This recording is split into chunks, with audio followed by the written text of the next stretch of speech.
All right, so today we're diving deep into South African politics. We're going to trace its evolution since apartheid ended, unpack the current system, and explore the challenges facing the country today. And we're doing all this through the lens of this Wikipedia article you sent over. Yeah, it's a pretty incredible story of transformation. Think about it, going from a system like apartheid to becoming a parliamentary republic. So we'll dig into how that transition actually happened, look at the dynamics of the major players on the political scene, and highlight some of the key figures who rose to prominence in that post-apartheid era. You know, whenever I hear South African politics, the ANC is the first thing that pops into my head. What's their deal? Well, the ANC, with iconic figures like Nelson Mandela, of course, they were really at the forefront of the struggle against apartheid. Since 1994, they've been the dominant force in South African politics, although their grip on power, well, it's not what it used to be. Okay, now you've got me intrigued. What's changed? The 2024 general election really threw them a curveball. For the first time ever, the ANC lost its majority in the National Assembly. Whoa, really? Yeah, they got 40.18% of the vote, which is a significant drop compared to previous elections. It definitely suggests that the political landscape is shifting and that there's growing dissatisfaction with their, decades-long rule. That's a massive shift. So who's stepping up to challenge them? The Democratic Alliance, the DA, led by John Steenhuisen, they gained a lot of ground. They got 21.81% of the vote. This positions them as a real contender to the ANC's dominance.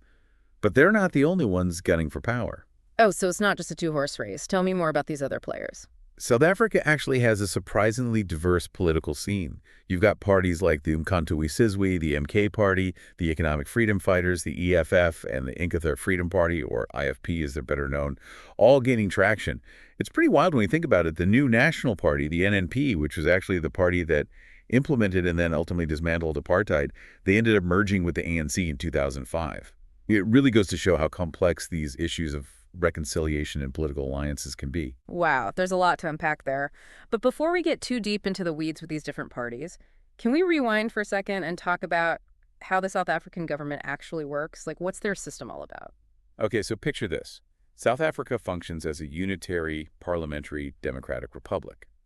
What that boils down to is that the president wears two hats, head of state and head of government. So there are some similarities to how things work here, but with some key differences, it seems. Exactly. They have the classic three branches of government, executive, legislative, and judicial, just like we do. But the president is elected by the National Assembly, and unlike in some other systems, they can only serve a maximum of 2 terms.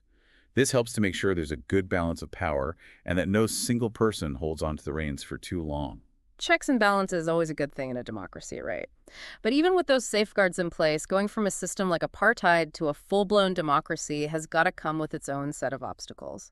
What are some of the challenges South Africa is wrestling with today? Yeah, that's a really important point. While South Africa has made incredible strides in becoming a democracy, there are still some deep-rooted issues that persist. Like we see this in the high crime rates, including, unfortunately, violence against women and children. There are also still concerns about police brutality and lingering discrimination, although it's definitely lessened. It just goes to show that progress isn't always a straight line upwards. Are there any other unique things about South Africa's political landscape that we should know about? There's actually a really interesting historical thread woven into their politics. Remember the Bantustans or homelands that were established during apartheid? Right. Well, a lot of leaders from those regions have integrated into the post-apartheid political sphere. Huh. That's not what I would have expected. Got an example? Take Mangosuthu Buthelezi, for example. During apartheid, he was the chief minister of KwaZulu. Then, in this really fascinating turn of events, he ended up transitioning into a prominent role in the IFP and even served in Nelson Mandela's cabinet. His story really embodies the intricate nature of South African politics, this blend of past divisions and these attempts at unity in the present. It's like history is unfolding and rewriting itself right before our eyes. Totally. This integration of former rivals speaks volumes about the intricate dynamics at play in their politics. It's a true testament to their pursuit of a more inclusive, multiracial democracy. It's already clear that South Africa's system is incredibly complex and multifaceted. You mentioned this 3-branch system earlier. Can we unpack that structure a bit more? Absolutely. So at the core of their system, you have the executive branch, which is where the president and the cabinet reside. They're essentially steering the ship of state, setting policies, and guiding the overall direction of the government. The president, who is elected by parliament for a 5-year term, then appoints the members of the cabinet who are responsible for overseeing different government departments. Gotcha. And what about the legislative branch? What's their role in all of this? Think of them as the lawmaking body. They're the ones drafting, debating, and passing legislation. And here's where it gets interesting. South Africa's parliament is bicameral, meaning it has two houses, the National Assembly and the National Council of Provinces. Two houses. That sounds a little familiar, kind of like our Congress with the Senate and the House of Representatives. Exactly. You got it. The National Assembly, which is the lower house, holds a lot of weight. They have control over the government's composition and the final say on most legislation. The National Council of Provinces, the upper house, focuses more on legislation that impacts the country's 9 provinces and all of its diverse cultural communities. So there's this balancing act between these two houses when it comes to power and representation. Exactly. And we can't forget about the third, but equally crucial, branch of government, the judiciary. They act as the guardians of the Constitution, making sure that all the laws passed are in line with its principles. So they're like the referees, ensuring everyone's playing by the rules. Exactly. The South African judicial system is known for its independence and impartiality, which are super important for upholding the rule of law and protecting their hard-won democracy. So it seems like they have all the essential elements of a functioning democracy. But as we've touched upon, they also have some very real challenges to contend with. And that's the thing about political systems, right? They're constantly evolving, facing new hurdles, and adapting to change. And South Africa is a perfect example of that dynamic process. It really makes you think about the bigger picture, how these political shifts are going to shape the country's future. But before we get ahead of ourselves, I want to circle back to the ANC losing their supermajority in parliament. Ah, yes. That's a development with some pretty significant implications. You see, their two-thirds majority before gave them the power to amend the Constitution all by themselves. Without it, they now have to work with other parties to make any changes. It sounds like the game has changed for them, no more going solo. So how does this impact the other parties, especially the DA? Is this their chance to really take the reins? The DA is definitely in a stronger position now, but it's not quite that simple. This election resulted in what's called a hung parliament, meaning that no single party got an outright majority. Okay, so what happens in a situation like that? Are we talking about a coalition government? You bet. For the first time since the end of apartheid, the ANC had to form a coalition government to stay in power. This is getting more and more interesting. But before we dive into the complexities of coalitions, let's take a quick break and hear a word from our sponsors. We'll be back shortly to continue our deep dive into South African politics, and you won't want to miss what we uncover next. And we're back, diving deeper into the fascinating world of South African politics. Before the break, we were talking about this unprecedented coalition government. You mentioned this is uncharted territory for South Africa since apartheid ended. What does this new political reality mean for the ANC and for the country as a whole? It's a real turning point, that's for sure. For the ANC, it's a wake-up call. After decades of, let's be honest, largely unchallenged rule, this coalition forces them to adapt, compromise, and actually collaborate. Their hold on power is definitely shakier than it's ever been. It's like they're finally having to learn how to share the sandbox after years of building their own grand political castles. That's a great way to put it. And for South Africa, it marks the beginning of a whole new era of political maneuvering. Coalitions are inherently a bit unstable. They require constant negotiation and a willingness to find that common ground. Now, this could lead to gridlock and instability, or maybe, just maybe, it could lead to a more collaborative approach to tackling the nation's challenges. Sounds like a real political tightrope walk. Yeah. So who did the ANC end up joining forces with? Well, in a somewhat surprising turn of events, they partnered up with their biggest rivals, the Democratic Alliance, the DA. Talk about burying the hatchet, or maybe it's more like strategically aligning interests when you're faced with a hung parliament. It's a fascinating dynamic for sure. Yeah. Remember, the DA has been incredibly critical of the ANC, especially on issues like corruption and economic inequality. So this alliance definitely raises some eyebrows. Like, how are these two parties with such different ideologies going to reconcile their differences and actually govern effectively? It makes me think of that old saying, keep your friends close and your enemies closer. But in all seriousness, what are the chances that this coalition will actually last? That's the million-dollar question, isn't it? Yeah. Coalition governments all over the world, they have a pretty mixed track record. Some really thrive. You know, they manage to foster cooperation and stability, but then others, they just crumble under the weight of their internal contradictions. A lot rise on whether the parties involved are willing to put the country's needs ahead of their own party agendas. So it's a wait-and-see game for South Africa. Let's zoom out a bit and talk about the bigger picture here. We've talked about the challenges, but what about the positive? Are there any glimmers of hope in this evolving political landscape? One of the most remarkable things about South Africa is their unwavering commitment to democracy, even in the face of adversity. I mean, think about it. Their transition from apartheid to a multiracial democracy, it was peaceful. And that speaks volumes about their resilience and their dedication to democratic values. It's truly remarkable and something to be celebrated. It really is a beacon of hope, a testament to the power of peaceful transformation. But they've also had to grapple with the deeply ingrained legacy of apartheid, a system designed to divide and disenfranchise. So how has that impacted their political landscape in the years since it was dismantled? It's an ongoing process for sure, this journey of healing and reconciliation. The wounds of the past run deep, and it takes time, a lot of time, and consistent effort to undo generations of systemic racism and inequality. The Constitution, which they adopted in 1996, that was a huge step forward. It enshrined those principles of equality and human rights. It's like trying to rebuild the foundation of a house while you're still living in it, incredibly delicate and challenging. Precisely. And let's not forget about the impact of the Truth and Reconciliation Commission. That was such a groundbreaking initiative. It aimed to address the atrocities of apartheid through forgiveness and understanding.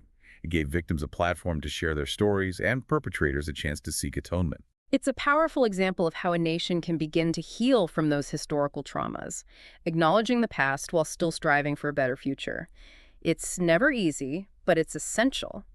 But while they're dealing with these internal struggles, South Africa is also trying to find its place on the global stage, right? Absolutely. They've really emerged as a key player in African politics and a voice for developing nations on these really crucial global issues like climate change, international trade, sustainable development, you name it. And their experience navigating these really complex internal challenges, it's actually given them this unique perspective to bring to the table on a global level. It's clear that South Africa is at a crossroads. They're navigating all these internal challenges while dealing with external pressures, all while trying to forge a new path forward. That's a lot for any nation to handle. It is. But they are a nation brimming with potential, resilience, and this deep-seated commitment to progress. How they tackle these multifaceted issues in the years to come, well, it's not only going to shape their own destiny, but could have ripple effects, influencing their entire region and beyond. It really highlights that politics isn't just about power struggles and elections, but about people's lives and the kind of world we want to create. We've covered a lot of ground, but there's so much more to explore when it comes to South Africa's political landscape. What else should we be considering? We've only just scratched the surface of this incredibly complex and captivating story. We've looked at the transition from apartheid, the recent election that shook things up, and the challenges this young democracy is facing. But to really understand the intricacies of South African politics, we need to shift our focus from the institutions themselves to the people who live within them. You're right. It's the everyday experiences of South Africans that truly matter. So what are some of the issues that resonate most with them? What are their hopes and expectations for their leaders? Well, from what I've seen, the economy is a top concern for many South Africans. The country has one of the highest inequality rates in the world, a direct result of the apartheid system. Creating jobs, making sure everyone has access to quality education, and bridging that gap between the rich and the poor. Those are major concerns for ordinary people. They want to see real, tangible improvements in their lives, and opportunities for a brighter future. It's a global challenge, but one that's magnified in South Africa because of their history. What else is weighing heavily on people's minds? Crime is another big one. We touched on this earlier, but the rates of violent crime, especially violence against women and children, are incredibly concerning. People just want to feel safe in their own communities. And that's a fundamental human need that any government needs to address if they want their society to flourish. It's a stark reminder that true progress isn't just about economic indicators. It's about creating a society where everyone feels safe, respected, and empowered to reach their full potential. But getting to that point means confronting some deeply ingrained social issues. Apartheid might be officially over, but its legacy still casts a long shadow over South African society. So how are they working to dismantle the systemic barriers that allow inequality and injustice to persist? That's a really crucial point. Dismantling apartheid was a huge victory, but it was really just the first step in a long and complex process. To truly address these deeply rooted legacies of racial and economic inequality, you need a multi-pronged approach, something that tackles both the symptoms and the root causes of injustice. So it's not just about changing laws and policies, but also about changing hearts and minds. What role does education play in this ongoing transformation? Education is absolutely vital. It's the key to breaking down prejudices, building understanding, and empowering future generations to build a more just and equal society. South Africa has made some good progress in expanding access to education since the end of apartheid, but the quality of that education is still uneven, especially in disadvantaged communities. So it's not enough to just get kids in classrooms. It's about making sure those classrooms can provide a high-quality education that empowers them to succeed. What about healthcare? What are some of the biggest challenges and opportunities when it comes to providing quality healthcare to all South Africans? Access to affordable, good quality healthcare is definitely another major concern. South Africa faces what's called a quadruple burden of disease. They're dealing with HIV/AIDS, tuberculosis, high rates of maternal and child mortality, and a growing number of non-communicable diseases like heart disease and diabetes. To tackle all of that, they need a really robust and equitable healthcare system. It's a complex web of interconnected challenges, and it's easy to feel overwhelmed by the sheer scale of it all. But even amidst these struggles, I'm really curious to hear about any signs of hope, any glimmers of progress that are moving South Africa forward. What are some of the positive developments that are shaping their journey towards a brighter future? One of the most inspiring things about South Africa is their incredibly vibrant and active civil society. They have everything from these grassroots organizations working tirelessly to empower communities to well-known NGOs fighting for social justice and human rights. South Africa has this rich tapestry of individuals and groups all committed to creating a more just and equal society. It really speaks to the enduring spirit of Ubuntu, that belief in our shared humanity and interconnectedness, which continues to inspire hope and drive positive change in South Africa. As we reflect on everything we've discussed today, the victories, the setbacks, the struggles, and that enduring hope, what's the one key takeaway you hope our listeners will hold on to? South Africa's story is a powerful reminder that progress is rarely a straight line. It's messy, it's complex, and it's often full of contradictions.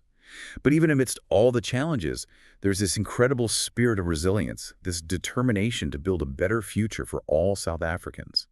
Their journey offers valuable lessons for all of us, lessons about the importance of facing our past, embracing our diversity, and never giving up on the pursuit of a more just and equitable world. It's a story that's still unfolding and one that we should all be paying attention to. As we delve deeper into these specific issues, I'm curious to hear your perspective on a few key areas. First, let's talk about the economy. South Africa faces a unique set of economic challenges rooted in its history of apartheid and compounded by global economic trends. What are some of the most pressing economic issues they're grappling with today, and what strategies are being employed to address them? That's a great place to focus our attention. South Africa's economy is this complex mix of factors, from the legacy of inequality to the challenges of a post-industrial world, and the persistent realities of poverty and unemployment, especially in marginalized communities. It's a multifaceted problem that doesn't have any easy answers. You mentioned inequality. It seems to be a recurring theme in South Africa's story, this shadow that hangs over everything else. How are they working to dismantle the economic disparities that continue to plague their society? And what role does the government play in all of this? You're right, inequality is a central challenge. It's deeply woven into the fabric of South African history. It's a direct result of how apartheid was designed, to disenfranchise and disadvantage the black majority. To tackle this, they need a multifaceted approach, one that addresses both the symptoms we see and the systemic roots of this economic disparity. So it's not just about redistributing wealth, but about creating a system that provides genuine economic empowerment and opportunity for everyone. Exactly. It's about creating a level playing field. It's about providing equal access to education, healthcare, and economic opportunities. And it's about dismantling those systemic barriers that are still holding so many South Africans back. It's about creating a society where everyone has a fair chance to succeed, regardless of where they come from or the color of their skin. It sounds like a massive undertaking, something that requires a serious commitment to social justice and a willingness to challenge the status quo. What role do social movements and activism play in making this change happen? Are they a powerful force in South Africa? South Africa has this incredibly rich history of social activism. It's part of their legacy. this resistance against apartheid, and it still shapes their political and social landscape today. Social movements and those civil society organizations, they play a really important role in holding the government accountable, advocating for the marginalized, and pushing for progressive policies. They're a powerful force for change, often amplifying the voices of those who have been silenced or ignored for far too long. It's inspiring to see that spirit of activism alive and well. It shows a real belief in the power of collective action to create social progress. But activism alone can't solve these deeply ingrained problems, can it? What role does the international community play in supporting South Africa's journey toward greater equality and prosperity? You've hit on a crucial point. While South Africa ultimately has to take the lead in addressing its own challenges, the international community has a role to play in supporting their efforts. This includes things like promoting fair trade practices, investing in sustainable development, and collaborating on issues that affect everyone, like climate change and global health. It reminds us that we're all interconnected. What happens in South Africa has ripple effects that reach far beyond their borders. Exactly. South Africa's successes and failures have implications for the entire world. By supporting their efforts to build a more just and equitable society, we're not just investing in their future, but in a more stable and prosperous world for all of us. And we're back for the final part of our deep dive into the heart of South African politics. We've covered their history, we've explored their system of government, and we've looked at the significant challenges they face. But as we wrap things up, I really want to bring our focus back to the people at the center of it all, the people of South Africa. Yeah, it's easy to get caught up in the world of politics and policy, but at the end of the day, it's the lived experiences of everyday South Africans that matter most. Their hopes, their struggles, their visions for the future, those are the things that will ultimately shape the destiny of the nation. Absolutely. So let's hear those voices. What are some of the most pressing issues for South Africans today? What do they want from their leaders? Well, from what I've gathered, the economy is a huge concern for a lot of people. Yeah. South Africa has one of the worst inequality gaps globally, a direct consequence of the apartheid system. Job creation, improving access to quality education, bridging the gap between the wealthy and the poor. These are major issues for ordinary South Africans. They want to see real change, tangible improvements in their lives, and genuine opportunities for a brighter future. It's a global issue, no doubt, but South Africa's history makes it even more pronounced there. What else is on the minds of everyday citizens? Crime. It's a big one. We talked about it briefly before, but the high rates of violent crime, particularly violence against women and children, it really weighs heavily on people's minds. People just want to feel safe in their communities, you know. That sense of safety and security is fundamental. It's something any society needs to thrive. It's a powerful reminder that progress isn't just about looking good on paper. It's about creating a society where everyone feels secure, respected, and empowered. But achieving that requires confronting some very deeply ingrained social issues. Apartheid may officially be over, but its legacy continues to affect South African society. How are they working to dismantle those systemic barriers that perpetuate inequality and injustice? You've hit on a critical point. Dismantling apartheid was a huge step, a victory for sure, but it was just the first step on a very long and difficult journey. To truly deal with the legacy of racial and economic inequality, they need a multifaceted approach, one that tackles both the visible symptoms and those underlying causes of injustice. It's about changing more than just laws and policies. It's about changing hearts and minds, too. What role does education play in this ongoing transformation? Education is absolutely essential. It's the key to breaking down those ingrained prejudices, to fostering understanding, and to empowering future generations to build a more just and equitable society. Now, South Africa has made some progress in expanding access to education since the end of apartheid, but the quality of that education can be uneven, especially in disadvantaged communities.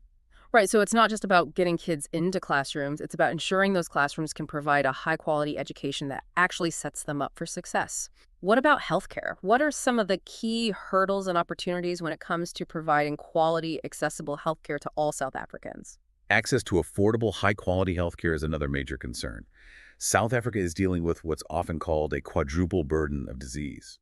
The HIV, AIDS, tuberculosis, high maternal and child mortality rates, and on top of that, a rising number of those non-communicable diseases like heart disease and diabetes.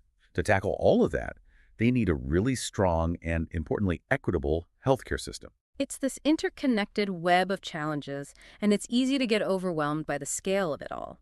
But amidst the struggles, I'm also interested in hearing about the signs of hope, the progress that's being made. What are some positive developments shaping South Africa's journey toward a better future? Honestly, one of the most inspiring things about South Africa is its incredibly vibrant and active civil society. From grassroots groups working tirelessly at the community level to those big-name NGOs advocating for social justice and human rights, you see this incredible tapestry of people deeply committed to creating a more just and equitable nation. It really speaks to the spirit of Ubuntu, that belief in our shared humanity, which continues to inspire hope and positive change in South Africa. As we wrap up our deep dive today, looking back on the victories, the setbacks, the struggles, and that persistent hope, what's the one key takeaway you hope our listeners will walk away with? South Africa's story is a powerful reminder that progress is rarely a straight line. It's messy, it's complex, it's full of contradictions. But even in the face of all these challenges, you see this incredible resilience, this determination to create a better future for all South Africans. Their story has so many lessons for all of us about facing our past, embracing our diversity, and never giving up on building a more just and equitable world. It's a story that's still being written, and it's one we should all be paying attention to.